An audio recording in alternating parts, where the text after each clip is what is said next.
memetik pesan cinta yang indah dari kitab Al-Hikam. Baiknya amal perbuatan itu adalah hasil baik antara kerjasama hati dan budi. Dan baiknya hati itu adalah sebagai hasil dari kesungguh-sungguhan, keistiqomahan pada apa yang diperintahkan Allah, yaitu segala sesuatu yang terjadi harus mendahulukan Allah. Orang yang kemudian memiliki kehati-hatian untuk beraktivitas, berbuat, bahkan berpikir sebelum berbuat, untuk cross check dulu apakah Allah suka atau tidak, apakah ini yang diridhoi Allah atau tidak, maka membuat setiap keputusan-keputusan hidup kita jadi terjaga. Inilah kerja hati, kerja budi, yang pada akhirnya amalnya pun juga akan jadi amal yang baik. Nah, amal yang baik ini dikawal dengan seriusnya kita memahami maksud Allah. Ya harus yakin, harus belajar, harus cari ilmunya. Ketika sudah tahu ilmunya, ya dipraktekkan dengan sungguh-sungguh, dengan kontinu, dengan istiqomah. Maka ketika kita tahu kecenderungan-kecenderungan orang yang senantiasa keluar dari apa yang Allah suka, ya biasanya dia pertama tidak memiliki ilmunya, yang kedua dia tidak percaya ada Allah, walaupun dia tahu ada Allah di setiap kejadian dalam hidupnya, tetapi pengetahuannya itu tidak menimbulkan hikmah sehingga dia tersadar dan berhenti untuk tidak melakukan kemaksiatan atau keburukan-keburukan. Jadi belajar iman itu perlu dilatih, bahwa ketika kita mau memutuskan sesuatu yang buruk, Allah nanti tahu, Allah marah, Allah tidak suka. Gimana dengan dosa-dosa yang sebelumnya, bisa dimaafkan enggak? Gimana dengan doa-doa kita yang kita minta, bakalan dikabulkan atau tidak? Bagaimana kita melakukan segala sesuatunya di dunia jika Allah tidak percaya dengan adanya kesungguh-sungguhan kita dalam mendekatkan kepadanya, zikir kepadanya, sholat dan seterusnya?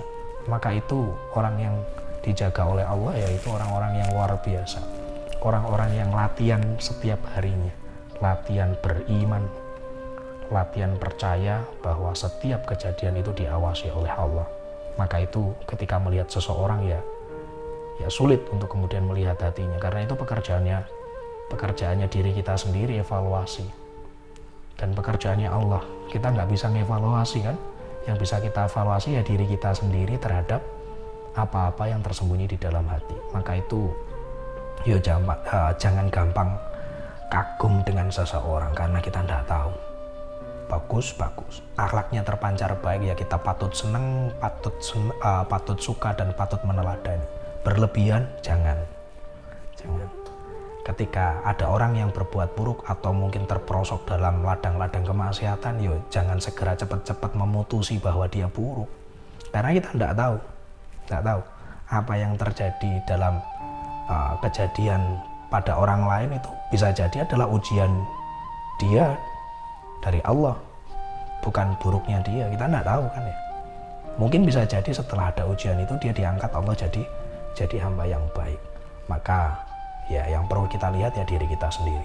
Sementara bila mana kita perlu atas orang lain untuk mencari seberapa baikkah dia ilmu pengetahuan agamanya, seberapa baikkah hatinya, kalau untuk memutuskan kebaikan atas orang lain yang mungkin dalam hal ini untuk keperluan cari pasangan, untuk jadi pelengkap separuh agama kita, ya jangan dilihat dari luarannya saja. Ya penting tahu, tapi ya jangan dijadikan satu-satunya acuan bahwa popularitasnya, ya kan, famousnya dia, postingan-postingannya, bukan itu. Yang kita bisa lihat yaitu dari akhlak kesehariannya. Tetap itu yang kemudian dijadikan kunci. Nah, yang bisa kita lakukan juga untuk melihat kesungguh-sungguhan orang lain terhadap diri kita, ya yang perlu kita lakukan ya kesungguh-sungguhan di dalam diri kita. Ketika kita sudah melakukan kebaikan, maka insya Allah akan ada magnet kebaikan yang akan menarik kebaikan-kebaikan di luaran sana. Mudah bagi kita nantinya untuk melihat kebaikan.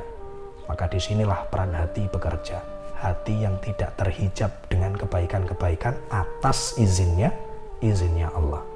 Baiknya amal perbuatan adalah hasil kerjasama antara hati dan budi. Dan baiknya hati itu adalah hasil dari mujahadah dan keistiqomahan.